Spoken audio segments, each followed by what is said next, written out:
말씀으로 돌아가겠습니다. 히브리서 11장 8절의 말씀에서부터 단락이 두 단락입니다만 오늘은 16절까지만 읽도록 하겠습니다. 8절에서 16절의 말씀까지입니다. 그러므로 순종하여 장래의 유업으로 받을 땅에 나아갈새 갈 바를 알지 못하고 나아갔으며 믿음으로 그가 이방의 땅에 있는 것 같이 약속의 땅에 거류하여 동일한 약속을 유업으로 함께 받은 이삭 및 야곱과 더불어 장막에 거하였으니 이는 그가 하나님이 계획하시고 지으실 터가 있는 성을 바랐습니다. 믿음으로 사라 자신도 나이가 많아 단산하였으나 잉태할 수 있는 힘을 얻었으니 이는 약속하신 이를 믿으신 줄 알았습니다. 이러므로 죽은 자와 같은 한 사람으로 말미암아 하늘의 흐다한 별과 또 해변의 무수한 모래와 같이 많은 후손이 생육하였느니라. 이 사람들은 다 믿음을 따라 죽었으며 약속을 받지 못하였으되 그것들을 멀리서 보고 환영하며 또 땅에서는 외국인과 나그네임을 증언하였으니 그들이 이같이 말하는 것은 자기들이 본향 찾는 자임을 나타냄이라. 그들이 나온 바 본향을 생각하였더라면 돌아갈 기회가 있었으려니와 그들이 이제는 더 나은 본향을 사모하니 곧 하늘에 있는 것이라. 이러므로 하나님이 그들의 하나님이라 일컬음을 받으심을 부끄러워하지 아니하시고 그들을 위하여 한 성을 예비하셨느니라. 아멘. 히브리서 11장의 말씀을 믿음장이다 이렇게 얘기해서 제가 24번의 믿음을 썼고 또 한 번의 믿어라는 단어를 썼다 이렇게 이제 일전에 얘기를 드렸습니다. 믿어라는 단어 속에서 우리가 좀 짚고 넘어가야 할 부분들이 있어서 잠시 들으려고 합니다. 마가복음 11장 22절에 보면 하나님을 믿어라는 단어를 썼어요.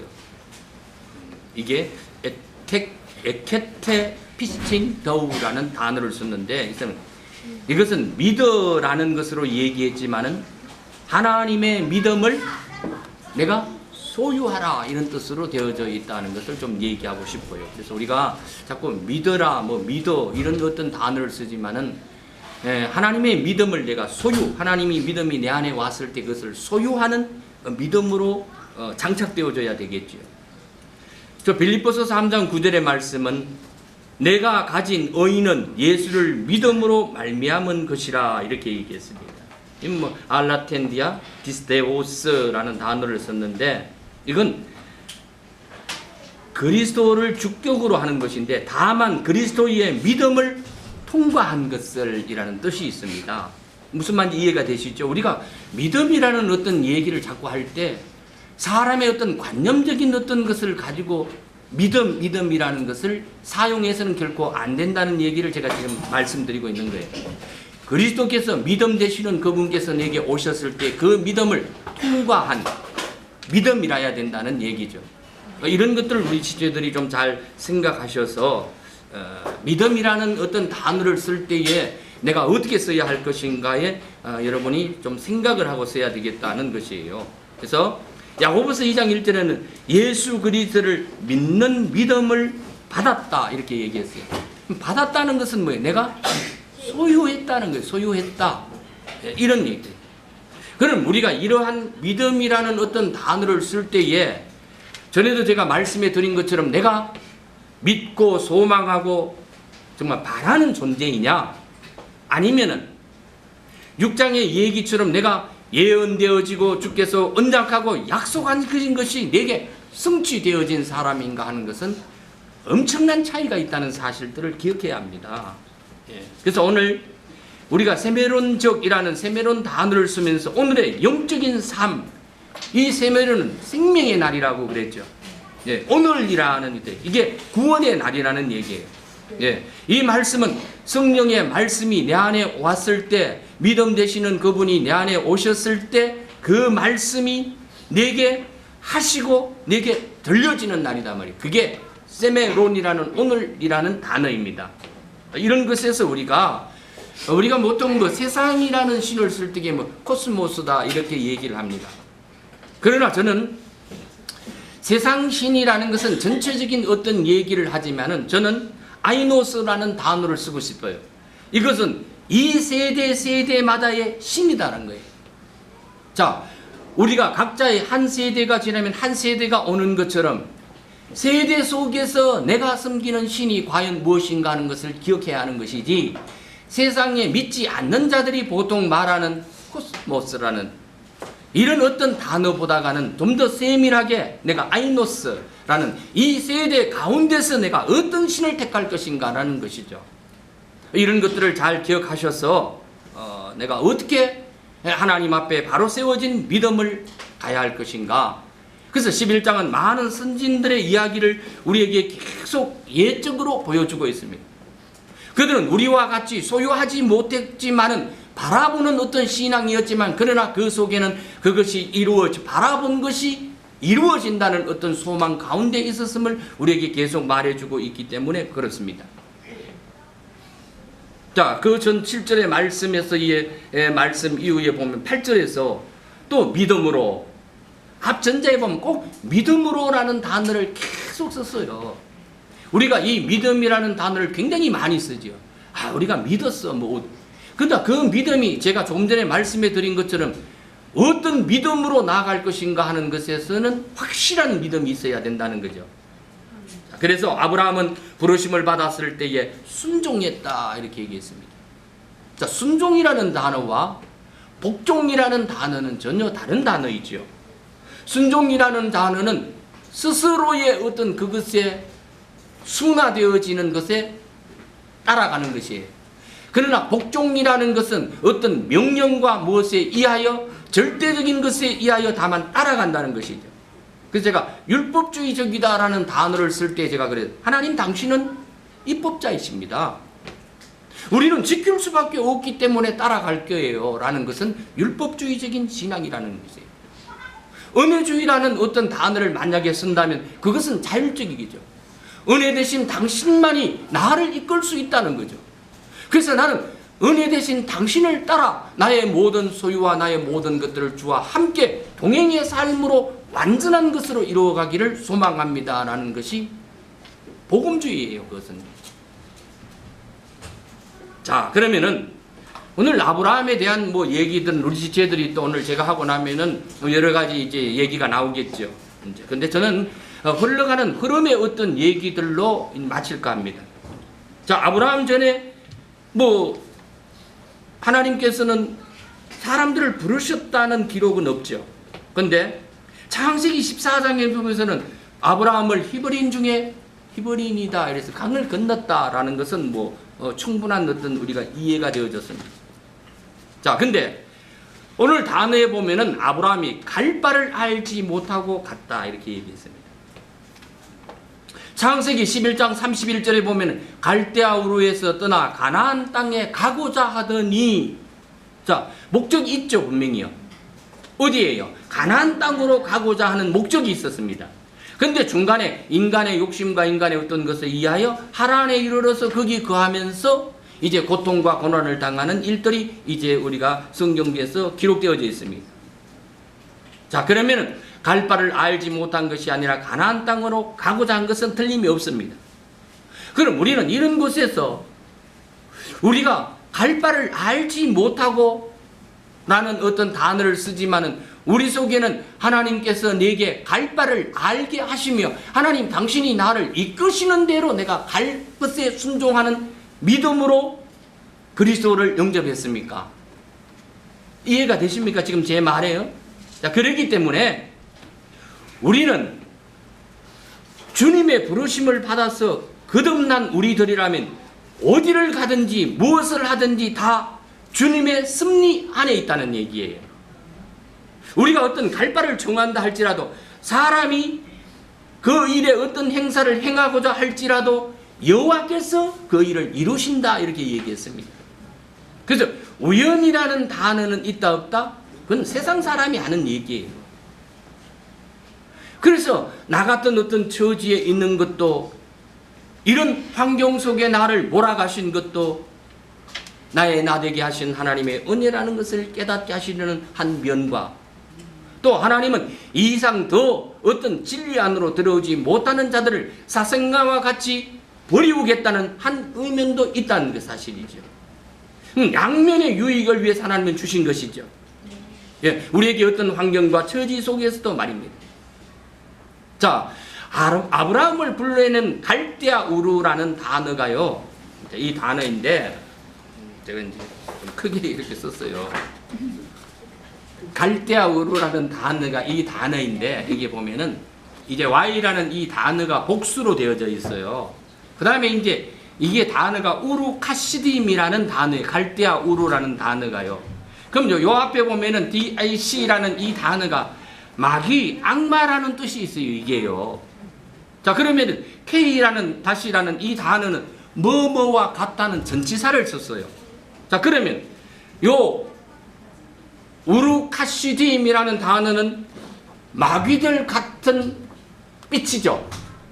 자, 이해가 됐습니까? 그래서 내가 일부러 썼어요. 이렇게요. 자, 근데 자, 오늘 아브라함을 갈대와 우루카시딤에서 불러낸 것처럼 결론적인 우리도 그 가운데 소리를 불러내신 것이죠.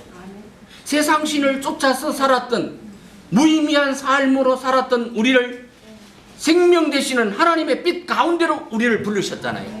자, 아브라함을 부르신 것처럼 오늘 우리를 부르신 거죠.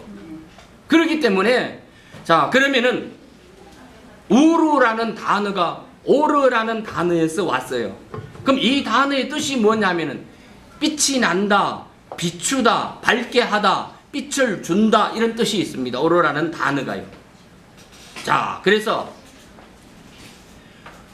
우리가 세상 신을 쫓아, 즉 삼위일체의 신을 쫓아라고 얘기해야 되겠죠.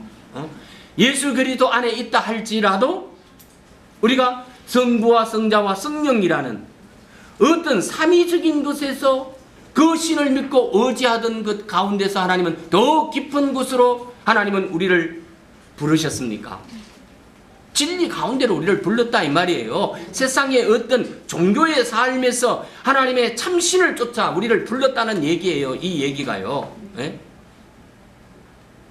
우리가 살았던 지난날의 것은 기독교라는 어떤 단어 속에 있지만은 육신의 정욕과 안목으로 바라보았던 신앙이에요. 하나님, 당신은 힘이 있는 신이기 때문에 내게 부족한 나에게 무언가 주시려는 하나님이죠. 그 신을 믿으면은 나의 생활과 나의 모든 처지가 부해진다는 어떤 은근한 믿음, 그것이 믿음이라고 생각하면서 쫓아왔던 우리들을 더 빛 가운데, 밝은 빛 가운데로 인도하셨다는 것입니다. 자, 마귀 같은 빛들은 누구예요? 누가 마귀 같은 빛들이에요? 물론 나 자신의 것을 적용할 수가 있겠죠. 내 속에는 늘 하루에도 수십 번의 마귀 같은 생각과 그것들이 우리가 요한계시록에서의 10뿔이다, 뭐 7머리 10뿔이다. 누구예요?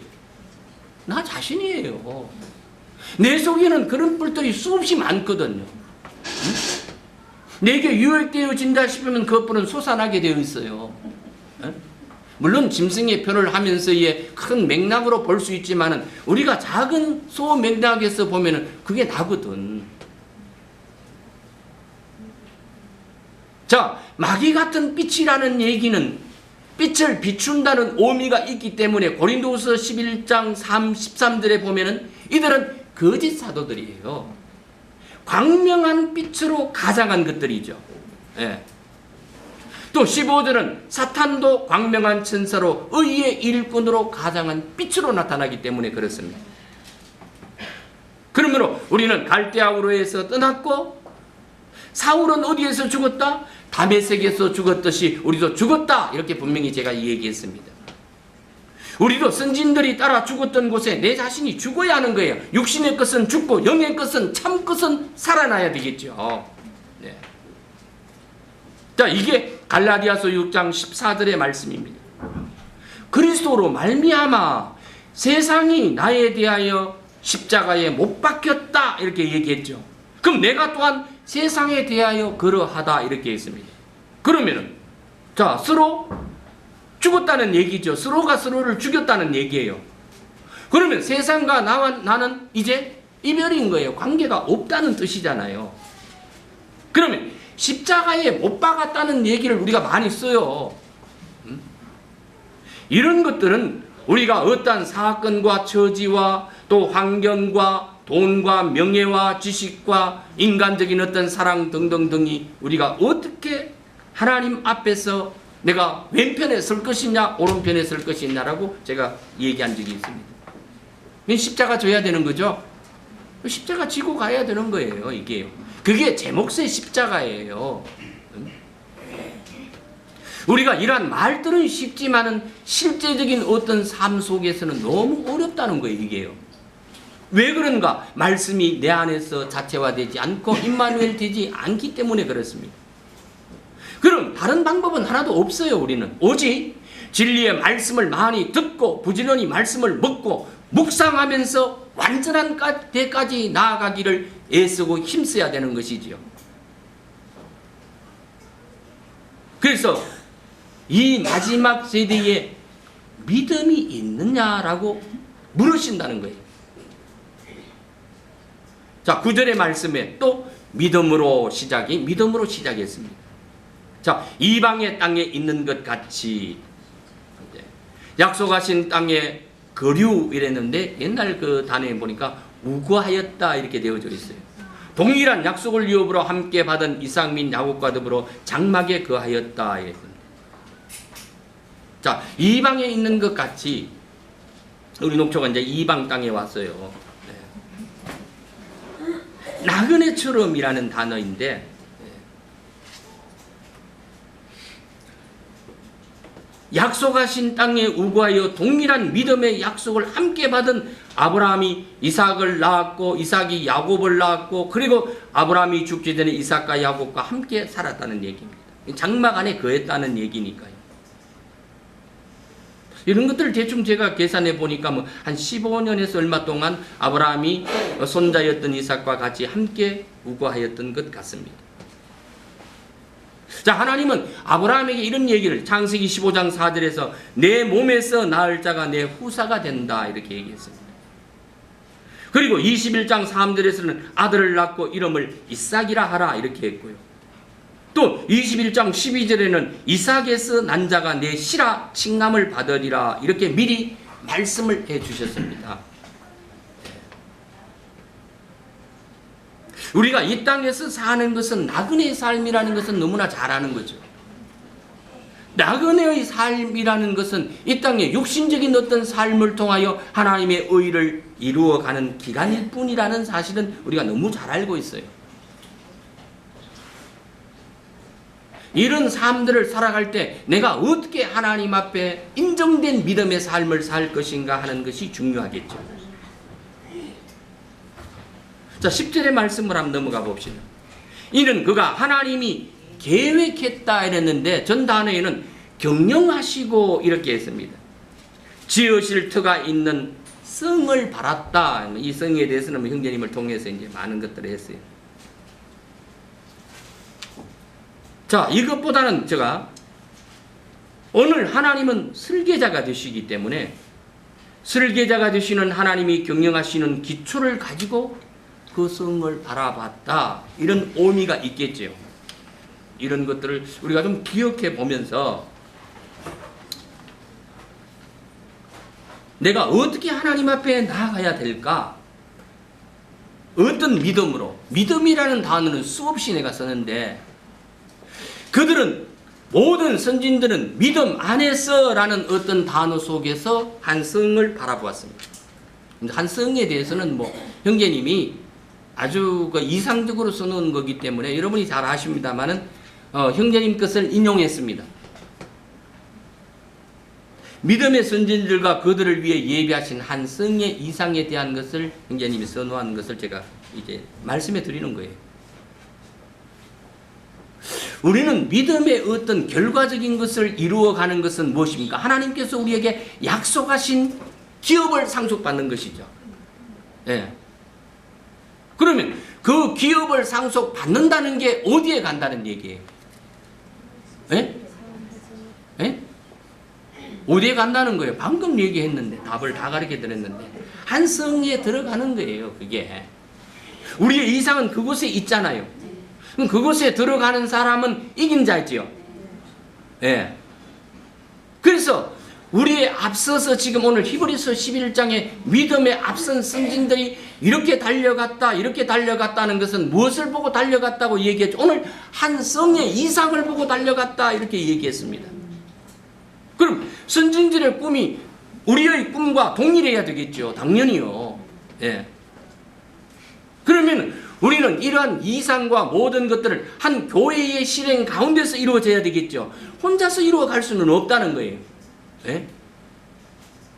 그래서 교회 생활이 굉장히 중요하다는 거예요. 형제님은 이것을 또 계속 강조했어요.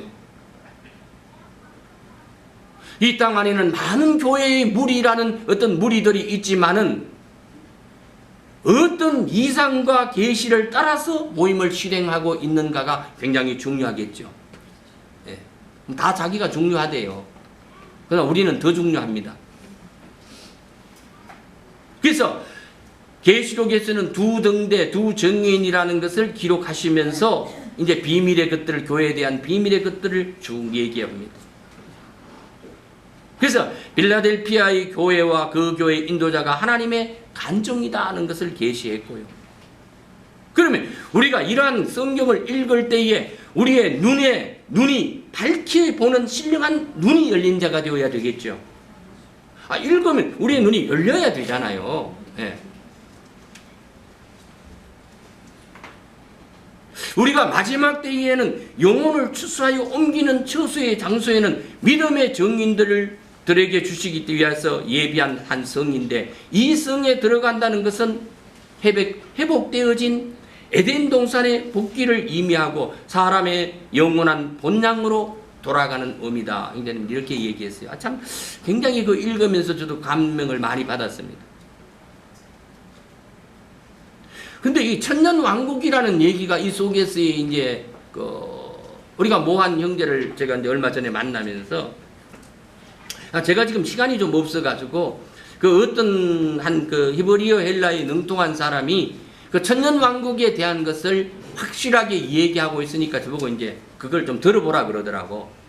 그래서 이제 그 형제와 형제님의 이상은 전혀 다르거든요. 지금 천년 왕국은 이 시대에 흘러가는 것으로 되어져 있고, 형제님은 천년 왕국이 분명히 있음을 얘기하고 있어요. 완전히 다른 이제 신앙이기 때문에 이 신앙의 차이가 많은 큰 차이를 이룰 수 있습니다. 왜냐하면 보는 각도가 다 다르기 때문에 그렇습니다. 모든 말씀을 이루어 나갈 때에 우리가 한 성을 바라보는 신앙의 천년 왕국이라는 신앙을 바라보는 신앙과 그건 이미 이 땅 안에서의 이루어진 신앙이라고 보는 것은 엄청난 차이가 있기 때문에 그렇습니다.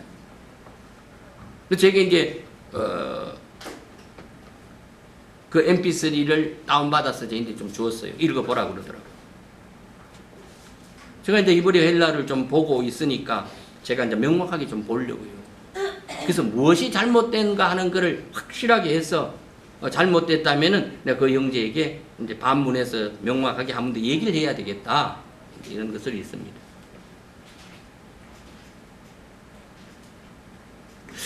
하나님은 주 안에 있는 우리들을 구속받은 영혼들이라고 얘기하죠. 온전케 만드시는 과정을 거쳐서 천년 동안의 그리스도의 왕국 안으로 이끌어서 하나님은 상 주실 자에게 상 주시는 거죠. 벌 주실 자에게는 벌 주시는 거잖아요. 형제님이 전번 시간에 내가 참여하지 않았을 때에 그 상의 어떤 차이를 얘기할 때 당연한 이치지요.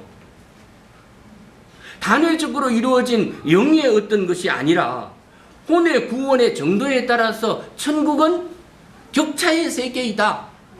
어떤 사람은 야 천국이 격차가 있으면 그 뭔지 천만의 만만의 말씀이에요.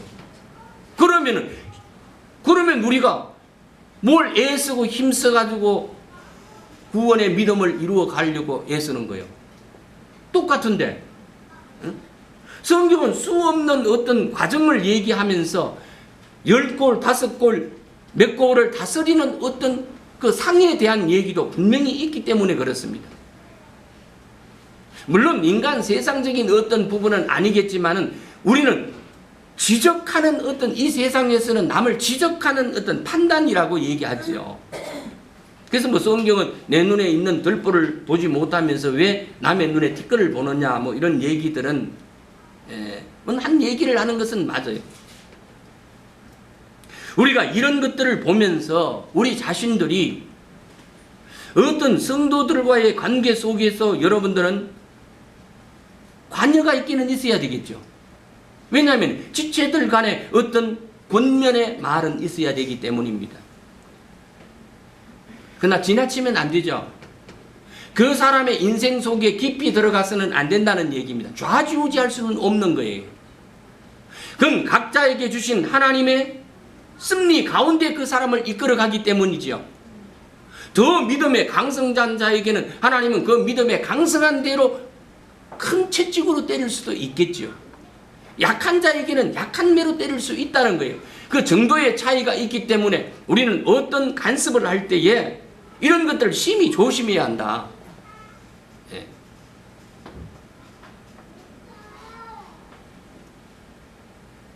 하나님은 아담으로부터 시작해서 아브라함까지 또 예수 그리스도에서 뭐 다윗에서부터 쭉 이제 14대의 어떤 부분을 쭉 주시면서 이 교회 시대는 주님께서 우리에게 주신 값없는 은혜였습니다.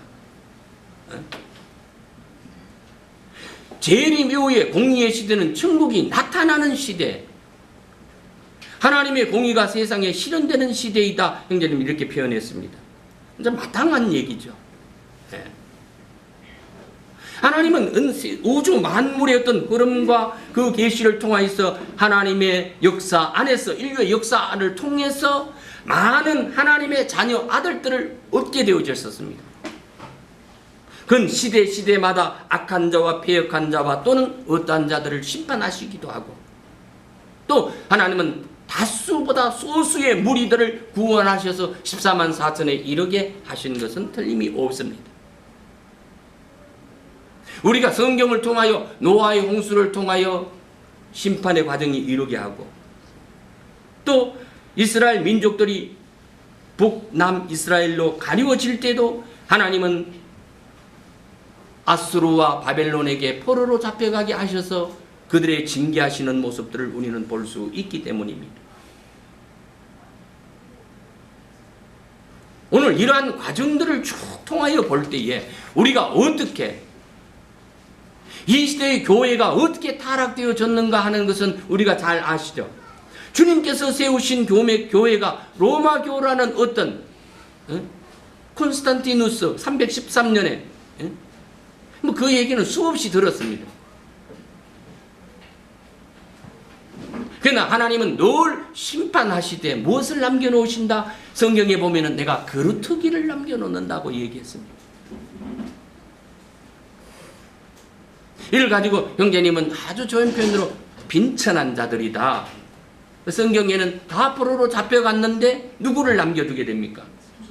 예, 그들을 남겨서 과수원 농사를 짓게 하시는 것 있죠. 그리고 거기에서도 잘 깨달을 수 있는 거예요. 그래서 하나님은 말씀하기를 로마서 11장 10절에 하나님의 은사와 부르시면은 하나님은 후회하심이 없다 이렇게 얘기했습니다. 세상에 권세나 명예나 재물이나 학문 등이 없으므로 낮춤당하고 멸시당하던 그들, 우리가 이런 자들을 뭐 다른 옹호가 아니에요. 여러분 채찍을 맞아본 자가 채찍이 아픔을 압니까? 고난을 당해본 고난의 눈물의 빵을 먹어본 자가 그 빵의 가치를 알 수 있는 것처럼 말입니다. 주님은 세상 가운데서 주님 당신을 따르기 위하여 멸시와 천대를 당하는 우리를 아브라함에게 약속하셨던 영원한 기업인 거룩한 산 성인 새 예루살렘으로 들어갈 권세를 주시면서 우리에게 소망을 바라보라, 기쁨으로 바라보라, 주님은 이렇게 말씀하고 있는 것이 있겠지요. 우리가 애쓰고 힘쓰는 이유가 이런 곳에 있다는 사실들을 이제는 계속 이렇게 써놓으셨습니다.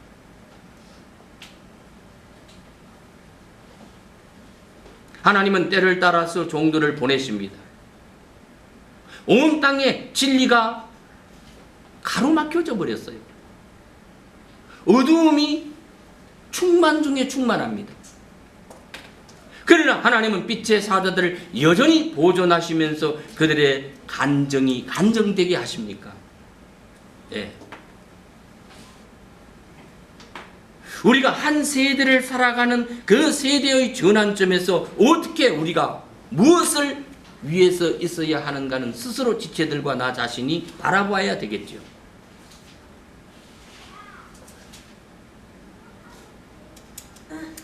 주님의 백성들을 불러내어서 그들을 바르게 양육시켜서 하나님의 도성인 거룩한 성 새 예루살렘으로 추수 위임을 하기 위하여 우리가 존재하고 있기 때문이죠.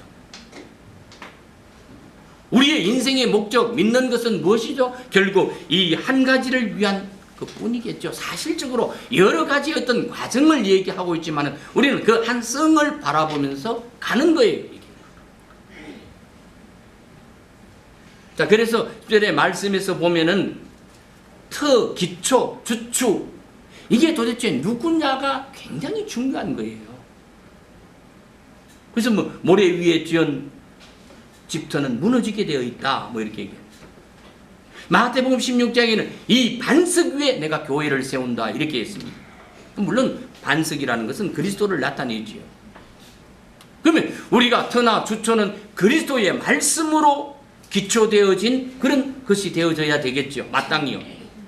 그럼 이 성은 새 예루살렘 성이겠죠. 예. 내가 거룩한 성이 되었다면 이 성은 황금으로 되어졌고, 새 예루살렘 성이라는 것은 마태복음 2장에서 황금이 새 예루살렘 성이다, 이렇게 얘기했습니다. 신부이다, 어머니다, 이렇게 얘기했습니다. 자, 하나님이 계획, 설계, 경영하시고 지으실 터가 있는 성을 바라보았대요. 로마서 9장 11절에서는 그 자식들이 아직 나지도 아니하고 무슨 선이나 악을 행하지 아니한 때에 택하심을 따라 저는 하나님의 뜻이 행위로 말미암지 않고 부르시는 이로 말미암아 쓰게 하려 했다, 이렇게 얘기했습니다. 자, 한마디로 얘기하면 예루살렘 성이 되는 우리의 구원이 그리스도 예수 안에서 주님의 절대적인 주권이라는 얘기예요. 그런데 이런 것들이 잘못 오판되어지니까 예정했다, 예지했다, 뭐 이런 것 때문에 또 피나게 싸우죠. 그건 뭐 한마디로 정리가 되어졌습니다. 어디 안에서?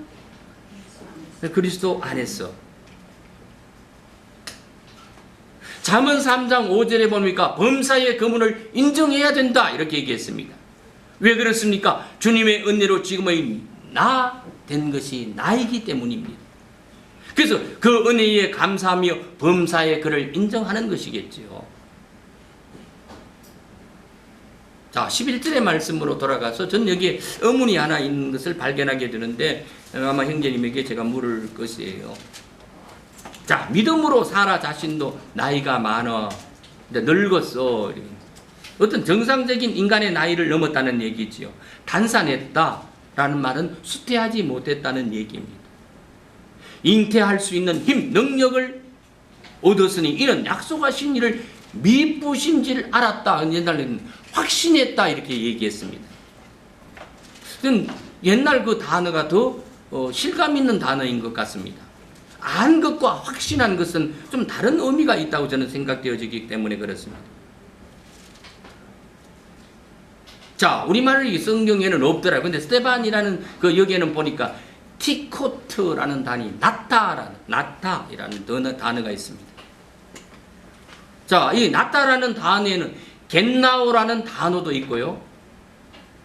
그럼 이 겟나오라는 단어를 쓸 때는 육적인 자녀를 낳을 때 주로 쓰는 단어예요. 이 단어가요. 근데 티코토라는 단어를 딱 쓰면요, 이건 예수님이나 요한이나 이삭이나 이런 영적인 어떤 자녀를 낳을 때 쓰는 단어입니다.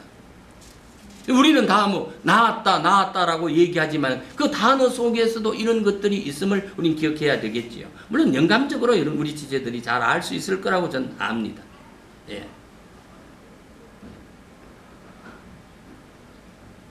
갈라디아서 4장에서 이삭을 성령으로 낳은 자다 이렇게 말했고요. 그러면 티크토라는 단어가 나오면은 영적인 시간 가운데서 카이로스에 연결시켜서 세메론이라는 오늘날 내가 포함되어져서 영적인 자녀로 내가 나아졌는가 하는 것에 유념하시기를 바랍니다. 놀려. 굉장히 중요하기 때문에 그렇습니다. 내가 오늘 하나님의 자녀로 나아졌다는 의미 속에서는 내가 정말 예수님이나 요한이나 이삭처럼 이러한 하나님께서 그리스도 안에서 예정되어진 우리의 확정적인 믿음 안에 있을 때에 우리가 쓰는 단어 티크토라는 단어 속에서 내가 나아져야 된다는 거죠. 인간 육적인 나음은 얼마든지 있다는 얘기입니다. 자, 12절의 말씀으로 돌아가 볼게요. 이러므로 죽은 자와 같다 이렇게 얘기했는데 전문 단어에는 죽은 자와 방불한 이렇게 단어를 썼더라고요. 이건 죽은 자 같은 뭐 방불한보다는 이건 아예 이게 죽어 있는 이라는 뜻이 맞겠죠, 차라리요. 네. 그럼 사라는 이미 죽어 있었습니까? 어떤 아이를 낳는 순산의 어떤 얘기 속에서는 죽어 있는 자였다는 것이에요. 근데 한 사람으로 말미암아 하늘의 허다한 별과 또 해문의 무수한 모래와 같이 많은 후손이 생육 나아졌다 이렇게 했습니다. 12절에 보니까요. 자, 여기서 나았다고 할 적에는 육적으로 낳는 겟나오라는 단어를 분명히 썼었어요. 근데 한 사람으로 말미암아 그 한 사람이라는 단어가 헤노스라는 단어인데요. 이 단어는 헤이스라 했대. 하나, 유일한, 하나 같은, 어떤 하나라는 단어까지는 제가 이제 찾았어요. 그걸 찾았는데. 근데 이게 뒤에 보니까 남성 단수를 썼어요. 사라가 여자인데 남성 단수를 딱 썼더라고요. 저희 뭐 간편한 것으로는 이제 뭐 남자 여자의 구분 속에서 어떤 생각도 있겠지만은 형제님은 이 문제에 대해서 어떤 깊은 영감이 있으신가 질문하겠습니다. 그러면 창세기 24장에서 사라가 죽고 25장 1절에서 아브라함이 후처를 두었죠. 예, 그들하라는 그래서 여러 명의 아이를 이제 그 자녀를 낳게 됩니다. 그럼 이렇게 되면 한 사람이 죽은 자가 아닌 게 되는 것 같더라고요. 제가 보기니까. 그래서 이걸 좀 깊이 좀 생각해 보려고 하다가 제가 처음에 이제 이걸 초안을 좀 잡아놨던 것을 그냥 기록하고 그 다음에 이제 좀 이제 하나하나 짚어가면서 어떤 거를 하다가 그 정신을 어디다 두었는지 그 컴퓨터에 저장을 안 시켜가지고 그 어제 밤새도록 했어요. 그 눈 좀 부었잖아요. 다시 이제 그걸 하느라고. 뭐 아브라함은 아닌 것은 드림이 없죠. 근데 저희 이모는 이게 지금 풀리지 지금 않고 있어요. 사실 이래 보면서요. 이걸 왜 이래 썼을까? 한 사람을 사라로 지칭하였는데 여성 단수를 썼으면 그렇구나 할겠는데 여기 남성 단수를 딱 써가지고 아브라함을 딱 지칭하는 것 같아요. 이게. 근데 이제 자녀를 낳게 되는데 두 종류의 자녀를 낳게 됩니다. 뭐 잘 얘기하면은 뭐 세 종류이기도 하겠죠. 하늘과 땅과 바다의 어떤 자녀들이 이제 갈라지게 되는데요. 하늘의 별, 하늘 아버지의 빛을 받은 자들이 있을 것이고, 바다의 모래는 뭐 당연히 용의 영향을 받겠죠. 사단 마귀의 영향을 받겠죠. 이런 것으로 나를 낳았다 이렇게 얘기했습니다. 전 이런 것에서의 그 작은 영감 속에서는 우리가 낳다라는 의미는 낳아야 되겠죠. 내가 내 자신 속에서 그리스도 안에서의 믿음을 낳게 되겠죠. 헛되이 낳는 것도 있습니까? 하나님의 영적인 자녀처럼 나의 믿음이 하나님 앞에 온전히 이루어질 수도 있겠지요. 전 이런 것들을 내 자신 속에 한번 적용해 보았습니다. 13절입니다. 이 사람들은 다 믿음을 따라 죽었대요. 약속을 받지 못했대요. 그건 멀리 바라보고 환영했다 이렇게 했습니다.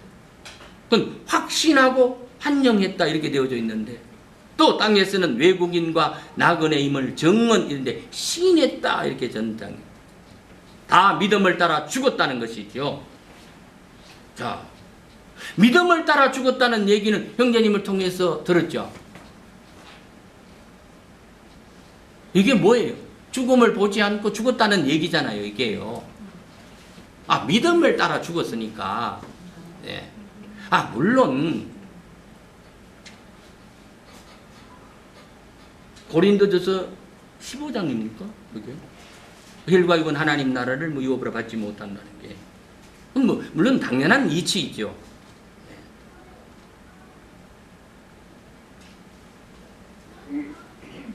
사도행전 3장 16절에 가인 같은 믿음이다 이렇게 얘기했습니다. 가인의 믿음은 어떤 믿음이라고 얘기하셨나요? 보이는 것을 믿는 믿음이에요. 보여지는 현실 속에 믿는 믿음이죠. 아벨 같은 믿음의 소유자는 어떤 소유자라고요? 육신적으로는 보이지 않는 믿음, 즉 믿음 되시는 구원자이신 예수 그리스도 안에 있는 믿음만 바라보는 것이죠. 형제님을 통해서 이거 들었으니까. 우리는 어떤 믿음의 소유자가 되어야 하는 것은 자명한 사실이죠. 예. 자, 여기에서 약속을 받지 못하였다는 것은 1절에서 보면 밝히 드러나기 전 사람들이기 때문에 그렇죠. 시대적으로. 멀리 바라보면서 환영하고 죽었지만 오늘 우리들은 때가 되었기 때문에, 자, 이 목숨이라는 자연 숨이 육체의 그 장막이 붙어있는 동안에는 약속이 이루어져서 밝히 드러나야 되겠죠. 이 말은 예수를 믿었으면은 부활하신 그리스도가 내 안에 영접되어져서 성취된 사람이잖아요.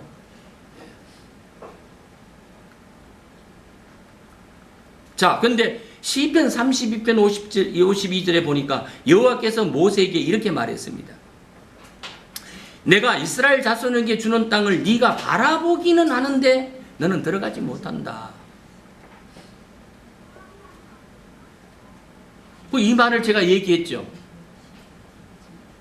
하나님의 믿음을 소유하지 못하고 라는 단어가 딱 있습니다. 그게. 네. 모세는 하나님의 명령을 따라 하기는 했지만 하나님의 믿음을 소유된 믿음으로 치지 못하고 자기 마음대로 딱 행동했습니까? 자기 믿음이라는 얘기예요. 예. 그래서 모세는 느보산에 올라가서 가나안 땅을 바라는 보았습니다. 그러나 들어가지는 못하고 죽게 되지요.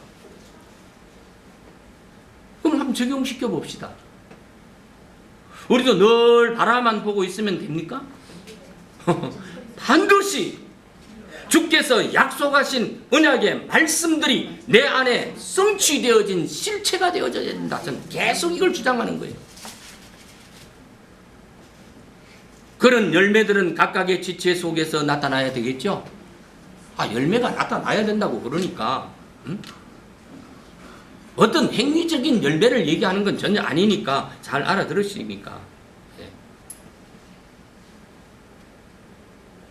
그래서 이 성경을 우리가 보면은 과거 시대적인 것을 써서 환영하고 믿고 시인한 것이 다 과거적인 어떤 시대를 자꾸 썼더라고요. 우리는 진리 시대, 은혜 시대, 우리의 과거 상황이 있어도 우리는 되지 않죠. 우리는 이미 바라보고만 있었어도 아니 된다는 것을 저는 강조하고 싶습니다. 내 안에 실체가 이루어져서 만져진 바 된 약속이 성취된 상태 속에서 우리 지체들이 이루어 나가야 된다. 저는 이렇게 말씀드리고 싶습니다. 그런 종교인의 삶과는 전혀 달라야 된다는 얘기죠. 이 삶을 위해서 고난 가운데 있습니까? 잘못된 신앙이라고 소리도 듣습니까? 그러나 기뻐해야 됩니다. 13절의 말씀에서 이 사람은 다 믿음을 따라 죽었음에 약속을 받지 못하되 그것들을 멀리서 보고 환영하며 또 땅에서는 외국인과 나그네임을 증언하였다 했고. 자, 이게 한 단락 속에 있기 때문에 제가 읽어드릴게요. 14절에는 그들이 이같이 말하는 것은 자기들의 본향 찾는 자임을 나타냈다. 15절에 보면 그들이 나온 바 본향을 생각했더라면 돌아갈 기회가 있었다. 그러나 그들이 이제는 더 나은 본향을 사모하고 곧 하늘에 있는 것이다. 그러므로 하나님이 그들의 하나님이라 일컬음을 받으심을 부끄러워하지 아니하고 그들을 위하여 한 성을 예비했다. 이렇게 얘기했습니다. 이 한 단락으로 이루어졌어요. 자, 본향이라는 얘기가 나옵니다. 파트리스라는 단어예요. 이 단어를 찾아보니까요. 이제 뭐 고향이다, 뭐 조국이다. 예, 상징적으로는 하늘집이에요. 이게. 우리의 본향은 하늘집이죠. 예. 예. 이 단어가 이제 파테르라는 데서 유래되어진 게 파트리스라는 단어예요. 그 요 말을 바꿔 얘기하면 아버지 집이에요. 아버지예요. 아버지. 하나님이시죠. 예. 그러면 본향이라는 말을 딱 들으면 우리는 이미 알고 있죠. 뭐예요? 아버지의 나라다 이 말이에요. 아버지의 나라에 우리 국민이 되는 것이고 아들들이 되는 것이라는 의미가 있습니다. 자, 그런데 본향을 히브리 말로 보니까 에레츠 오샤브라는 단어를 딱 썼더라고요. 근데 그 원형적인 것은 야샤브라는 단어예요. 이게요. 찾아보니까 그 뜻이 거주한다, 살다, 머무르다는 뜻이 있습니다. 이 뜻에는. 자, 그런데 다시 에레츠라는 단어는 여러분 아시죠? 형제님을 통해서 그 창세기 갈 때 보면요. 예. 이게 땅입니다. 땅. 예. 자, 그래서 본향이라는 말을 제가 이걸 찾으면서 의미 속에서 헬라어로는 아버지 나라이다는 뜻입니다.